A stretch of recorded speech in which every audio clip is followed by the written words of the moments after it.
ഇന്ന് തന്നെ ഡൗൺലോഡ് ചെയ്യൂ. കാണൂ നിങ്ങളുടെ ഫേവറേറ്റ് ഷോസ്. മനസ്സിന്റെ വിഷമം മാറ്റാൻ ഞാനൊരു കാര്യം കാണിച്ചു തരട്ടെ നിനക്ക്. എന്താ? നീ ഇതൊക്കെ ഒന്ന് നോക്ക്.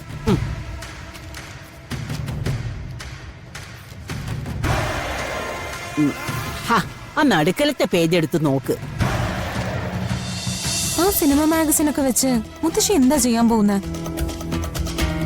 എനിക്ക് ഒരു പിടിയും കിട്ടുന്നില്ല. നീ കണ്ടോ? രാധിക ഇവിടുന്ന് പടി ഇറങ്ങി പോയതിനു ശേഷം നിന്നെ ഞാൻ വിളിക്കാം. അപ്പ പറഞ്ഞുതരാം ബാക്കി കാര്യങ്ങള്. രാധിക എന്റെ മോളേക്കാൾ വലിയവളാവാൻ ഞാൻ സമ്മതിക്കില്ല. രാധികയുടെ കഴുത്തിൽ വരുൺ താലി കെട്ടിയതേ ഈ ജന്മം ദേവനാരായണൻ അറിയില്ല. അത് മുത്തശ്ശി നിനക്ക് തരുന്ന ഉറപ്പാ. ഞാൻ ചിലപ്പോ ദൈവത്തിനെ പോലെ സംശയിക്കും, പക്ഷെ മുത്തശ്ശി ഒരിക്കലും സംശയിക്കില്ല. പിന്നെ നീ അവിടുത്തെ കാര്യങ്ങളൊക്കെ നോക്ക്. ഇവിടുത്തെ കാര്യങ്ങളൊക്കെ ഞാനൊന്ന് ഒരുക്കട്ടെ. ശരി മുത്തശ്ശി.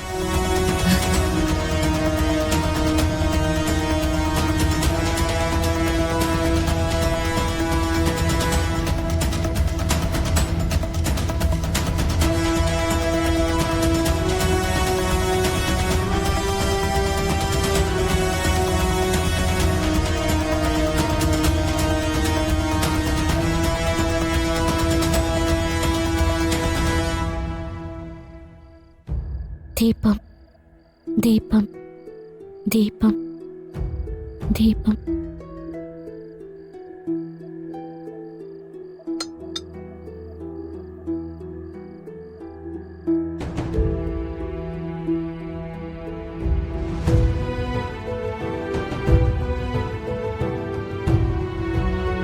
എന്തൊരു നല്ല കാഴ്ചയാ മോളെ.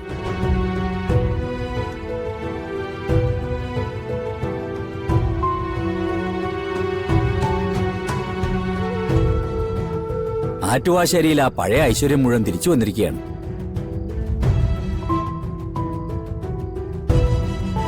അല്ലേ അമ്മേ?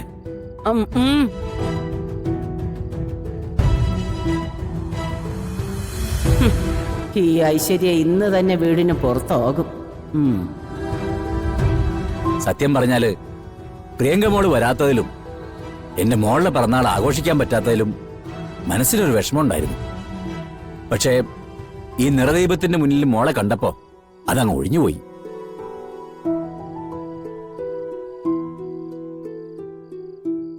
ആഘോഷങ്ങളല്ല, ഐശ്വര്യമാണ് പ്രധാനം. അതിന് എന്റെ കുട്ടിയുടെ മുഖത്തേക്കൊന്ന് നോക്കിയാൽ മതി.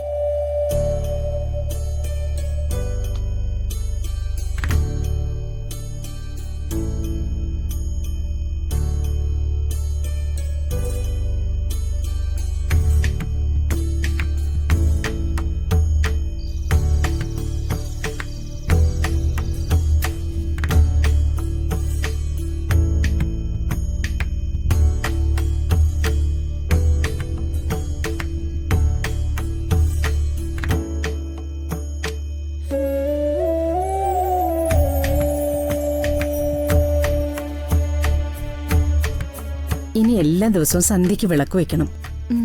അച്ഛനത് കാണുന്നത് സന്തോഷ. ഈ വീടിന്റെ ഐശ്വര്യം അതാണെന്ന് അച്ഛൻ പറയാ. ശരി അമ്മേ. ഇങ്ങനെ ഓരോ കാര്യങ്ങളും കണ്ടറിഞ്ഞ് നീ ചെയ്യണം. അങ്ങനെ ഓരോരുത്തർക്കും പതുക്കെ പതുക്കെ നിന്നെ മനസ്സിലാക്കാൻ പറ്റും കുട്ടി. ചെല്ല്. ദീപം ദീപം ദീപം ദീപം ദീപം ദീപം ദീപം. അയ്യോ അമ്മേ, അമ്മേന്റെ സാരി.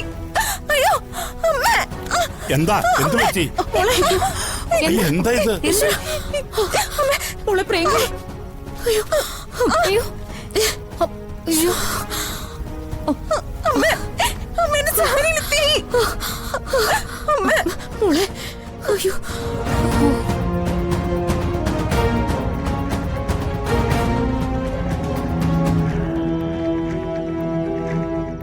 നോക്കി നടക്കണ്ടേ മോളെ? അത് കൊളുത്തിയ വിളക്കും കത്തിയ തിരിയും നിലത്ത് വീഴുന്നത് അത്ര നല്ല ശകുനമല്ല. അച്ഛാ ഞാൻ അറിയാതെ. ഇതിലൊക്കെ എല്ലാവർക്കും ഇവിടെ വിശ്വാസം ഉള്ളതല്ലേ പ്രിയങ്കെ? അത് നീ ശ്രദ്ധിച്ചു ചെയ്യണ്ടേ? എന്താ പത്മിനി, നിനക്കൊന്നും പറയാനില്ലേ? അല്ലെങ്കിൽ കുടുംബത്തിൽ നടക്കുന്ന ശകുനോ അപശകുനോ ഒക്കെ കൃത്യമായിട്ട് വേർതിരിച്ച് പറയുന്നവളാണല്ലോ നീ.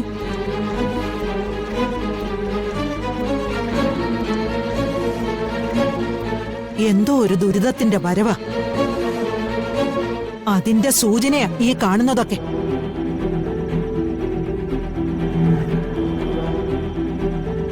രാധിക ഈ വീട് വിട്ട് ഇറങ്ങിയ നിമിഷം മുതല് കാണുന്നതെല്ലാം കുഴപ്പങ്ങളാ. അവളുടെ നെഞ്ചിലെ ഒരു സത്യമുണ്ട്.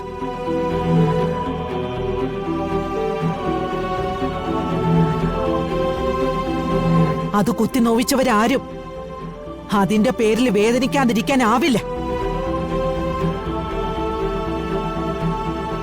അവള് വിളിച്ചു പ്രാർത്ഥിക്കുന്ന ഭഗവാന് അതിനുള്ള ശക്തിയുണ്ടല്ലോ.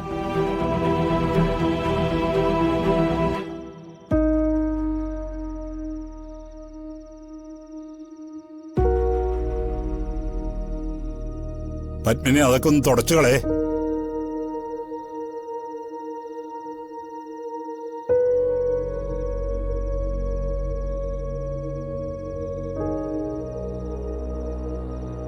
അമ്മേ, എനിക്ക് എന്തെങ്കിലും ഒരു ദോഷം വരാൻ ചേച്ചി ഭഗവാനോട് പ്രാർത്ഥിച്ചിട്ടുണ്ടാവോ? ചേച്ചി പ്രാർത്ഥിച്ച ഭഗവാൻ അത് നടത്തി കൊടുക്കും. എന്നാ സംശയിക്കണ്ട. ഇതൊന്നുമല്ല. വേണമെങ്കില് നിനക്ക് വെള്ളം ഇറങ്ങിപ്പോവാതെ ആവട്ടെ എന്ന് പോലും ഭഗവാനോട് നിന്റെ ചേച്ചി പറയും. അവളല്ലേ ആള്. സാരമില്ല, അമ്മ ഇത് തുടച്ചളെ. മുളകത്തേക്ക് പൊയ്ക്കോ. പോ.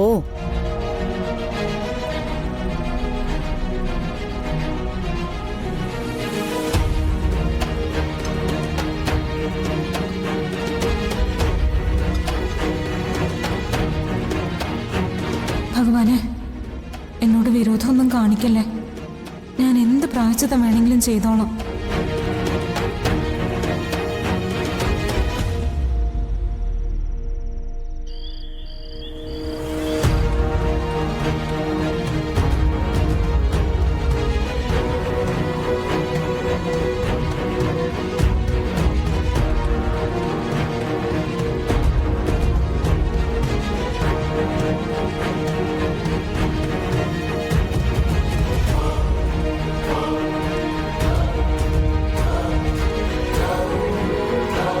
ദേവാ, നീ എന്താ ഒന്നും മിണ്ടാതിരിക്കുന്നേ? ഒന്നുമില്ല അമ്മ. പ്രിയങ്ക വരാത്തത് കൊണ്ടും രാധിക മോളുടെ പിറന്നാൾ ചെറുതായിട്ടെങ്കിലും ഒന്ന് ആഘോഷിക്കാത്തത് കൊണ്ടും മനസ്സിനൊരു വിഷമം. മനസ്സിന്റെ വിഷമം മാറ്റാൻ ഞാനൊരു കാര്യം കാണിച്ചു തരട്ടെ നിനക്ക്. എന്താ? ദാ, നീ ഇതൊക്കെ ഒന്ന് നോക്ക്.